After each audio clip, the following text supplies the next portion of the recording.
Welcome, everyone. My name is Jeremy Blydenberg-Cody, and I am the Marketing and Sales Administrator here at Rivermead. Joining me today is also Dan Moore, our Assisted Living Sales Advisor. A few housekeeping things before we start. So you came in, you're on mute, but we do welcome any questions that you might have. So please either submit them through the message feature on Zoom, or you can unmute yourself and ask away. So a little bit about Rivermead. So you probably know us as a life plan community or a CCRC, located in the heart of the Monadnock region, where residents historically have come into independent living, and then as time has gone on, make a move to assisted living or our memory support neighborhood. We've recently actually expanded and can now offer the opportunity to move directly into assisted living and memory support. So why do residents choose Rivermead? We have a not-for-profit mission. We offer around-the-clock nursing care for life. We are fully staffed, and this is pretty unique that we offer a inclusive pricing structure. So that means that your monthly fee will not increase based on the level of care that you or your loved one is receiving. This is a huge benefit to our residents and gives their families peace of mind, being able to anticipate their future costs. So in our memory support and assisted living neighborhoods, you'll find studio and one-bedroom apartments.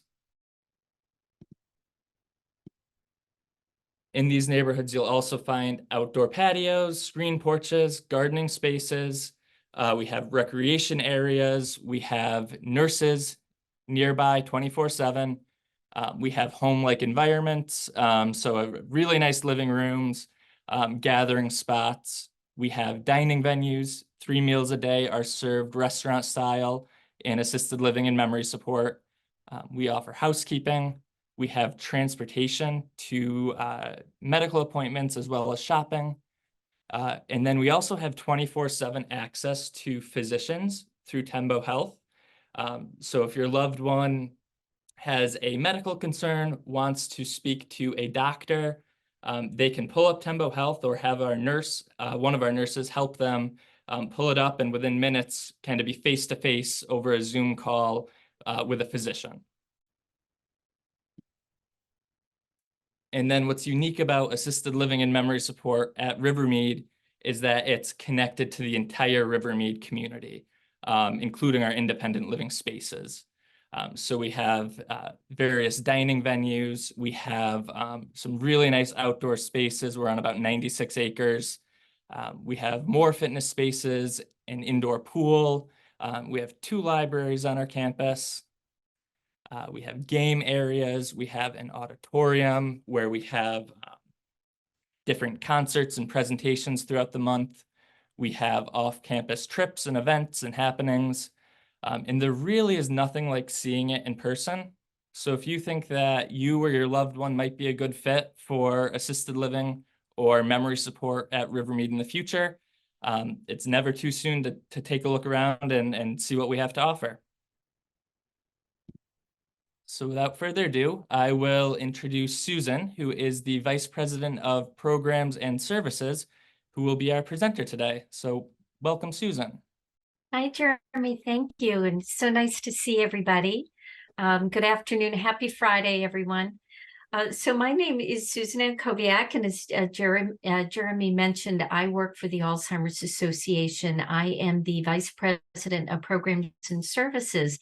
And what that means is I'm very fortunate to work with a very skilled and experienced group of staff and some phenomenal volunteers. And our main focus with my team is to help families navigate the complexities of Alzheimer's disease and other types of dementia.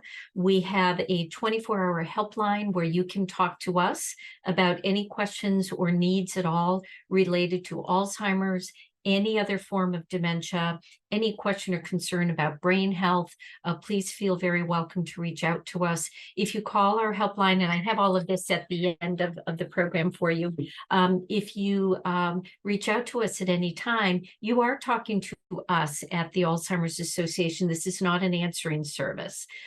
We have a website that is chock full of resources and different tools. We also offer education programs and support groups. Many of them are in person in the community. They are also virtual. You're attending a virtual program now. So we really try to offer our services in a variety of different ways. But with my day-to-day capacity, my main focus is to help us help families really kind of work through this disease process, but also working for the Alzheimer's Association, I'm able to speak broadly to our overall research mission and the latest happening in Alzheimer's and dementia research and science. So I'm going to share my screen so we can follow along together with the PowerPoint that I have, so we can stay on track here. So today we are going to talk about the latest in Alzheimer's and dementia research, and there is just an unbelievable acceleration of exciting information. So I'm very excited to talk with you about that. So this is just a quick peek at our logo. You'll see that it really represents, on the left-hand side of the screen here, it represents our mission to advancing research. We are, fiercely dedicated to really doing everything that we can to bring Alzheimer's disease to an end. And until such time, we're dedicated to working with families and helping them through the process as well. Now, this slide is very busy. There's a lot here. I'm not going to walk through all of it, but it does call out some important statistics, one of which is that there are nearly 7 million Americans currently living with Alzheimer's disease. That does not include the numbers of people living with different forms of dementia. Whether this disease process affects you personally, it certainly also has a major impact on our healthcare system, on our economy, and it really should concern us all. Now, the information on the screen, I want to point out, comes from a report that we issue every year. It's called the Alzheimer's Disease Facts and Figures. So if you are a data nerd and you love details and data and research, this is the publication for you. Again, we offer it every year. It is chock full of information. It breaks down prevalence data per state. There's just all sorts of information about the impact of dementia on individuals, families, the community. So that may be something that you're interested in. If you enjoy facts and figures, you can just go to our website at alz.org and click on it, or you can Google facts and figures. And certainly, if anybody has an interest, Jeremy can help me connect with you and provide you with that information. But today we're going to talk about basically, again, what's happening in Alzheimer's and dementia science. I am going to spend some time talking about detection and diagnosis. I'll talk about the latest in treatments, and that's exciting information. But we're also going to talk about what science tells us about lifestyle interventions. And this is an important area to focus on. And then lastly, how you can get involved. Now, if you have questions occur to you at any time during the presentation, please feel free to put them in the chat and we will get to as many of those as we can. I probably won't look at the chat until the end because I'll get distracted. But as you have questions, go ahead and put them right in the chat. So I do want to start off, though, by talking a little bit about terminology, because understandably, there is a lot of confusion about what is Alzheimer's disease, what is dementia? Is it the same? Is it different? So let me get us off onto the same square footing with that information. So first of all, the term dementia refers to a very specific set of cognitive symptoms. So first of all, there's the one that we all know about, which is memory loss. But it's more complex than that. So when we talk about dementia, we also tend to see things such as having difficulty with completing very familiar tasks. So if you routinely throughout your life have prepared your meals and maybe made dinner for family, something like that, but now it's really getting difficult and cumbersome to know how to begin and how to sequence those tasks, that's an example of having difficulty with completing familiar tasks. We can also see changes in judgment. It may be, the person not being mindful of the appropriate clothing to wear for the appropriate temperature, for example. Sometimes we can see changes with language. So the person really having difficulty expressing themselves. Now, we all get that word stuck on the tip of our tongue from time to time. So when I'm talking about difficulty with language, I'm really referencing the person having difficulty just expressing themselves in the way that they ordinarily would. We also may see difficulty with understanding language. So if you have someone who enjoys reading, but now they really cannot get through the first paragraph or so because they just have to reread and reread to hold on to the content, that's an example of difficulty with language. Sometimes we can see things such as sleep disturbances. We may see the person get a little bit more irritable over things that ordinarily would not have irritated them and have more difficulty shrugging that off, so to speak.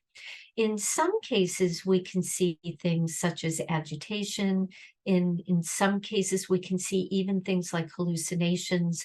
So we're talking about a combination of cognitive symptoms. And then the final measuring stick is that it must be significant enough that it really is interrupting the person on a daily basis.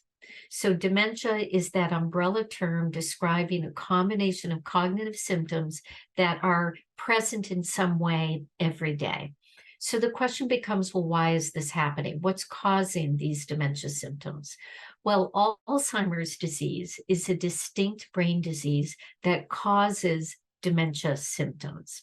Now, there are many brain diseases that cause dementia symptoms, probably over 100, but really the top 4 are listed here on the screen. So Alzheimer's disease, vascular dementia, Lewy body dementia, frontal temporal dementia tend to be in the majority the brain diseases that are most commonly diagnosed that cause dementia symptoms. It is not at all uncommon for someone to have a combination of these diseases as well. So someone may have Alzheimer's disease and vascular disease, for example. So we call that mixed dementia. So let me dig a little bit more now into Alzheimer's disease, and research is getting us closer to understanding how this all begins. What is very important from a research standpoint is that we know there is what we call the asymptomatic phase. So this means that there are changes that occur in the brain that happen long before the person themselves begins to feel like something isn't quite right. That asymptomatic phase can last 10 to 20 years before the individual begins to experience those symptoms, which is remarkable. But then as the symptoms do begin to bubble up, some of the things that I talked about, whether it's memory loss, whether it's difficulty with familiar tasks or language, whatever that is, we would call that mild cognitive impairment, or MCI for short. So it's referencing that things are beginning to happen in terms of symptoms, but they're not pronounced to the point where they're happening every day. Now, sometimes someone can have mild cognitive impairment for other reasons. It could be a combination of medications, or it could be stress, or maybe the person has lost a very important person in their life, and you can have that difficulty. But if those challenges are happening because of a brain disease, then it will progress on to what we call dementia. And as I talked about, dementia is a combination of symptoms that are significant enough that they're there every day. Now, dementia due to Alzheimer's disease is progressive. So there are generally thought of 3-stage, which we call mild, moderate to severe, or some people call them early, middle, and late. So the mild stage, very broadly speaking, just references that these symptoms are here every day. And the person typically is, pretty independent and has a lot of abilities. People may be working still, they may still be driving safely, but their symptoms are beginning to get problematic to the point where they really have to develop some strategies to help them compensate for those challenges.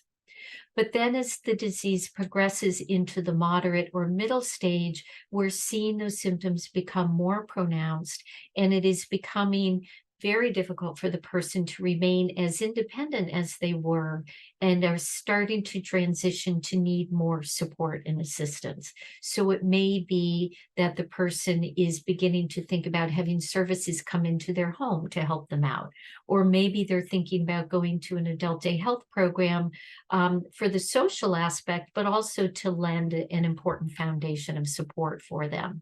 And then over time, again, this is a progressive process. As it does become severe, then unfortunately that individual would not have the ability to really manage independently, and now is needing others to help to really take care of their personal care and manage aspects of their life. So that could be professional services such as a residence, or professional services coming into the home, or just the family doing a lot for that person. So I'm going to talk a little bit about the underlying biology. So you'll remember that I talked about there are biological changes that happen for a long time before the person begins to be aware of their own symptoms. So these biological changes that I'm going to talk about are the hallmarks of Alzheimer's disease. So first of all, on the left-hand side of the screen, you'll see this term plaques. So what this means is that there is a protein in the brain called beta amyloid. We all have beta amyloid. We're supposed to have it. But for some people, for reasons we're still trying to figure out, that beta amyloid begins to sort of splice up into pieces and then stick back together again. And it creates this sort of sticky wet cement kind of substance that we call plaque. And the plaque gets in between the brain cells and prevents the brain cells from communicating with one another and working the way that they should. Now, there is another protein, if you take a look at this other box, another protein called tau. And again, we're supposed to have tau. Tau is responsible for helping nutrients to travel through the brain cells. But for some people, the tau begins to kind of break down and cause these deposits and leads to what we call tangles. So there are these neurofibrillary tangles at the end of the brain cells, and again, makes it impossible for the brain cells to communicate together, but it also interferes with the integrity of the brain cells, and they begin to really kind of implode a little bit. So there is this combination of issues of plaque and tangles that cascade together that leads to what we call neurodegeneration. And that is, unfortunately, a destructive process for the brain. So if you take a look on the right-hand side of the screen at this depiction of the brain, the left side of this brain represents a healthy adult brain. The right-hand side depicts what a brain looks like as it goes through advanced Alzheimer's disease. So pretty significant changes for that individual. So why is all of this happening? Research is getting us closer to understanding causes, but we know a lot about risk factors, and I want to spend some time here talking about risk factors. So first of all, there is a group of risk factors that we call non-modifiable. So that means that we can't modify them, really. We have very little control or influence over these kinds of risk factors. So your age, you were born when you were born, and we know that when we get past a certain age, our risk for developing Alzheimer's disease increases. Now, Typically, most people develop Alzheimer's disease over the age of 65, but you can develop Alzheimer's disease and other brain diseases at a younger age, even as young as in your 30s and 40s, although much less common. But we also know that there are other kinds of risk factors that we call modifiable. And these are risk factors that we have much more influence over, much more control over. And fortunately, there are more of them that we have influence over. So those are things such as your diet, what you eat, your level of physical activity, your education. Are you exercising your brain and using it? Are you managing your cardiovascular risk factors? So you'll see there's a host of risk factors that we have more control over. Now, it all gets complicated because one affects the other, and you have to take a look at these from all different angles. So when you think about, for example, something like race and ethnicity, your ancestry has a certain amount of a contribution to your risk for developing different kinds of diseases. But then depending on where you live, that may further increase. So we know, for example, lifelong discrimination does have a negative impact on physical health and on brain health. So all of this gets very complicated, and it's really important that we take a look at research from all different angles so that we can have a better idea of overall risk. And it's also important that we have all sorts of representatives participating in research and clinical trials so we can understand all of that. Now, we do know that there are disparities in Alzheimer's disease prevalence. We know that of Americans living with Alzheimer's disease, almost 2/3 of them are women. It stands to reason that that is probably largely due to the fact that women live longer. And again, risk is the greatest risk factor of Alzheimer's disease. But research shows us that it's much more complex than that, and that needs to be better understood. There's a lot more research that's going on to take a look at why is it beyond age that women have a higher prevalence. We also know that older Black Americans are twice as likely to develop Alzheimer's disease as compared to older whites. And we know that older Hispanic Americans are 1.5 times as likely as compared to older whites. So we need to, again, understand why. And all of these answers are going to take time, but they also need us to have better representation in clinical trials. Typically, people who participate in studies and trials are a very homogeneous group, largely populated by white, well-resourced individuals, but that does not fully represent our full communities. So we need representation of all walks of life. So I'm going to switch gears a little bit, though, and transition us to what is happening in research. And I'll share with you that the Alzheimer's Association is the world's largest nonprofit funder of Alzheimer's and dementia research. So this is a global effort. We currently have over $400 million invested in over 1,100 projects in 56 countries across the globe. So you can see it is a massive part of our mission. We also advocate for increased research funding, and in our work of advocating to the federal government for increased funding over the last approximately 10 years, we have seen Alzheimer's and dementia research funding increase sevenfold. Currently, there is $3.7 billion annually invested in Alzheimer's and dementia research. So, thinking a little bit about early detection and diagnosis, I'll say it in this way. Of course, no one wants to receive a diagnosis of Alzheimer's disease or any other type of dementia. But the experience that we have in working for the Alzheimer's Association, we work with people every single day.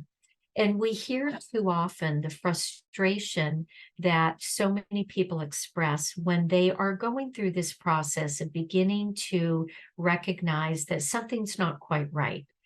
And naturally, you want to chalk that up to stress or, just not sleeping well and all of those things. And sometimes those cognitive changes are due to changes like that.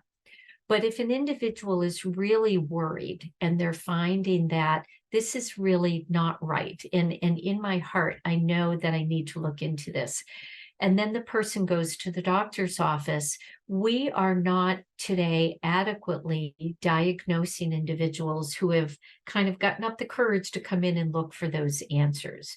And we need to do better by that. If we can do a better job with accurately diagnosing individuals, whether it's ruling out Alzheimer's disease or other dementia or ruling in, it does provide the opportunity for that person, even, I say this respectfully, in that worst case scenario, it provides them time and space to kind of come to an understanding of what that means for them. And a person deserves that opportunity to kind of come to that acceptance and then decide, how do they want to live well with this disease? What do they want to communicate to their loved one? Do they want to communicate this to others? How do they manage their work situation if they're still working? But also, we know that people deserve the opportunity to think about future planning, and also perhaps to have access to clinical trials. And often clinical trials give access to treatments that are later approved. So there's a lot of importance to being able to accurately diagnose individuals. Now, historically, the way that we have diagnosed people with Alzheimer's disease has been by going through a physical exam, and then getting some information with them about how they're functioning, and then doing cognitive tests, which are paper and pen, kind of written exams to really understand what is the person's ability. But in more recent times, we've been more successful incorporating biomarkers, and biomarkers are modernizing our diagnostic process and enabling us to leave kind of this guesswork behind and getting to the point where we can more accurately diagnose people at an earlier time. So when we talk about biomarkers, we're talking about tools and technology that can measure changes in the body and in the brain. So specifically brain imaging, biofluid analysis, those kinds of things together. And we use these tools and technologies with other diseases as well. But imagine if you could one day go into the doctor's office and get a retinal exam and learn what your risk is for developing Alzheimer's disease. We're not there today, but there is research right now that is utilizing retinal imaging to help us measure those proteins in the brain.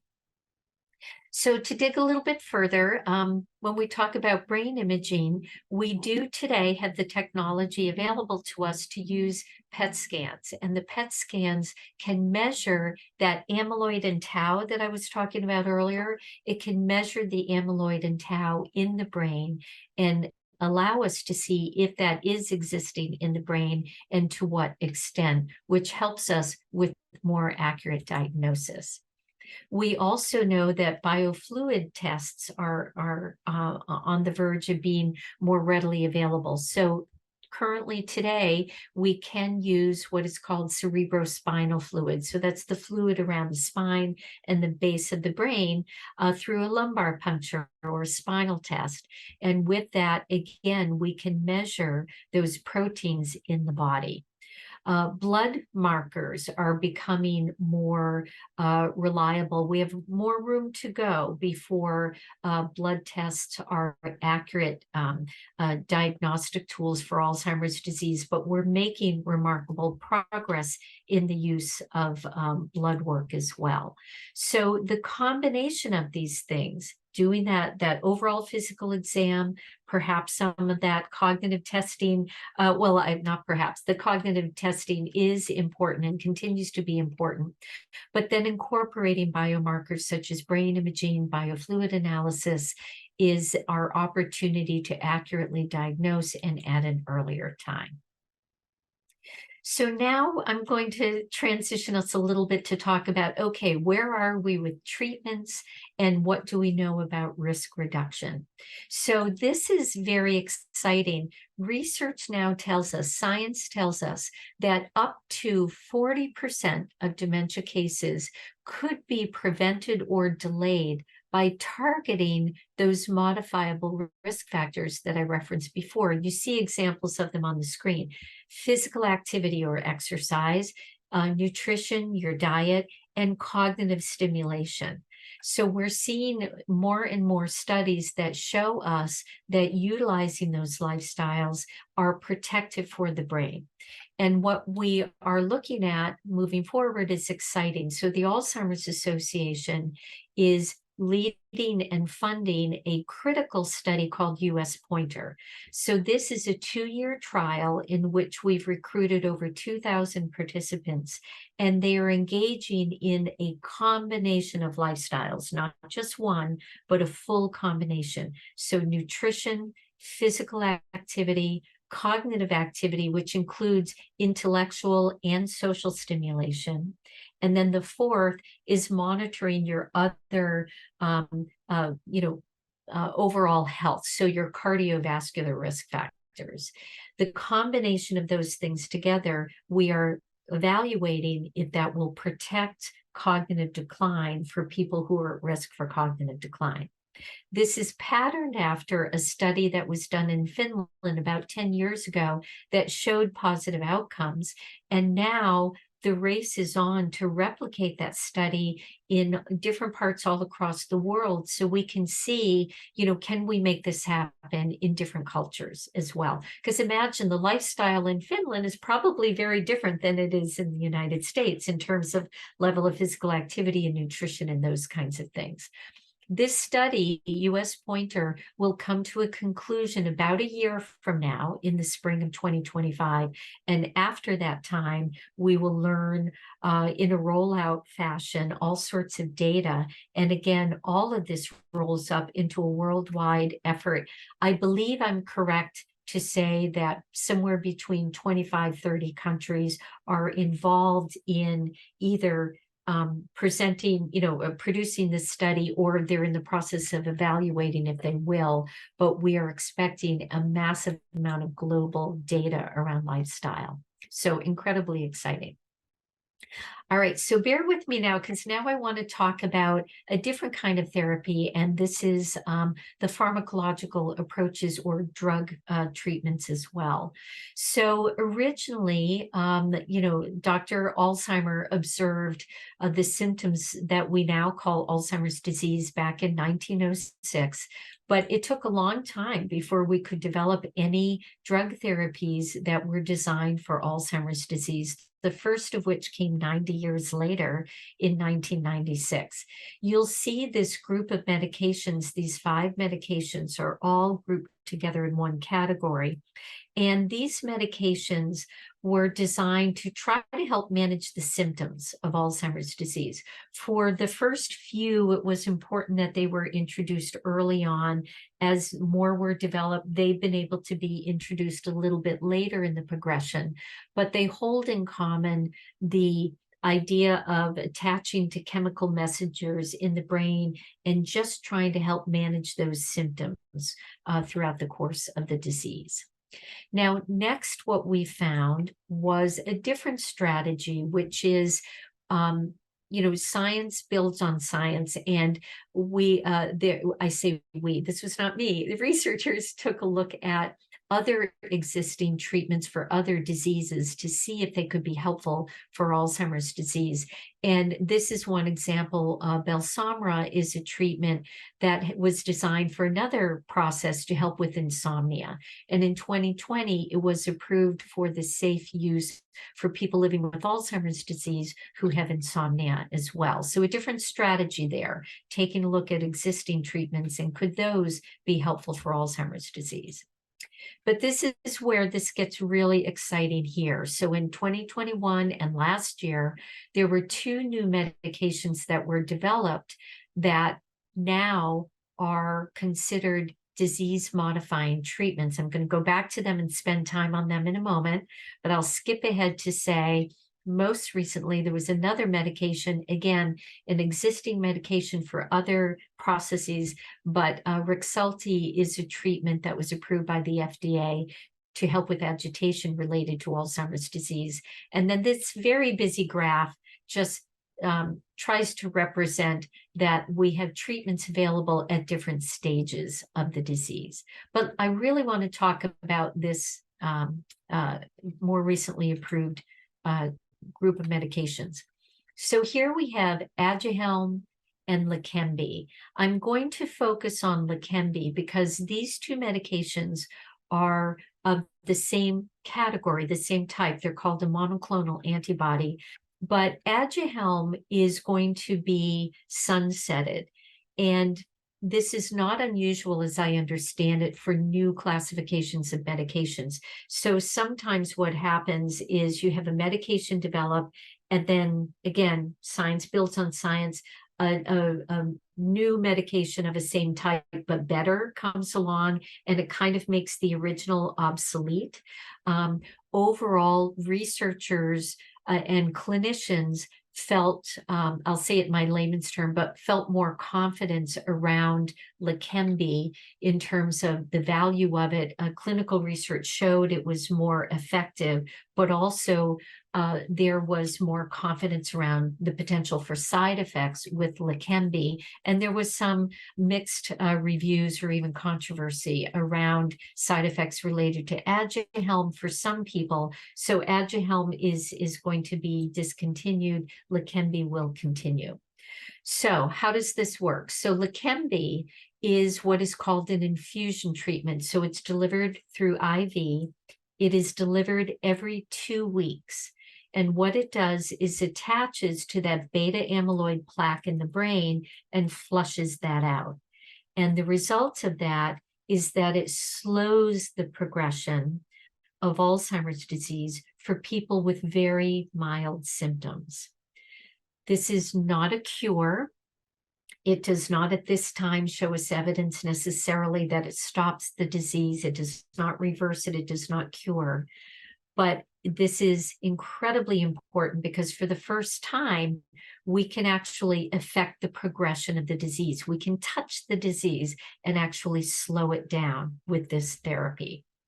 Now, what is also exciting is that there is another medication right behind it called donanemab. This is currently in front of the FDA. It is the same monoclonal antibody treatment type in that, again, it's an IV. It attaches to the beta amyloid and flushes it out. But this new medication, donanemab, is an infusion once a month. So instead of every 2 weeks, it's once a month. That's an improvement. And clinical trials showed us that it had a greater rate of success of slowing the progression of the disease, again, for people specifically with Alzheimer's disease and very mild symptoms. So not a cure, but this is the first time since the disease was discovered that we can actually slow the progression of the disease. What is also important is next, we have over 140 unique therapies in clinical trials, taking a look at other suspected causes of Alzheimer's disease and other brain diseases. So there may be great success that is coming. And again, I keep using that expression, but science builds on science. Now, one last thing before I leave this topic is another important breakthrough, I think, that we're hearing about that will happen is the way that we deliver these medications will be improved upon. So right now, Leqembi is an infusion therapy every 2 weeks. Donanemab, if it's approved, again, infusion therapy once a month.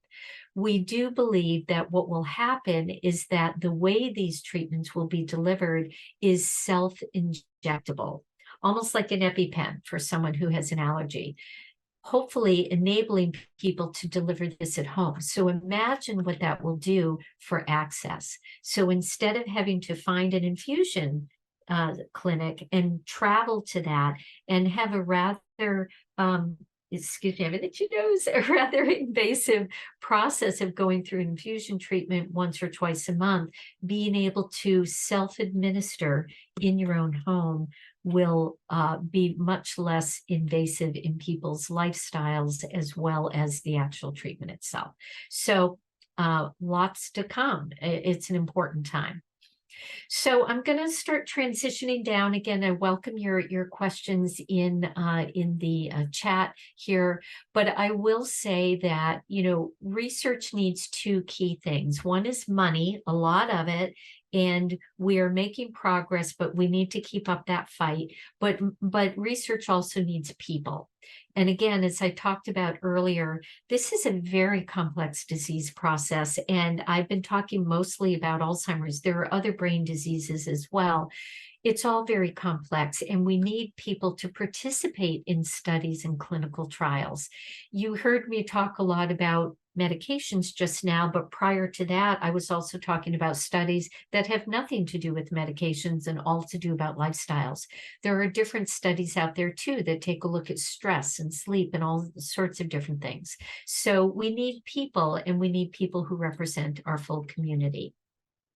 If you have an interest in possibly participating in any studies or clinical trials, the Alzheimer's Association offers a free matching service called Trial Match.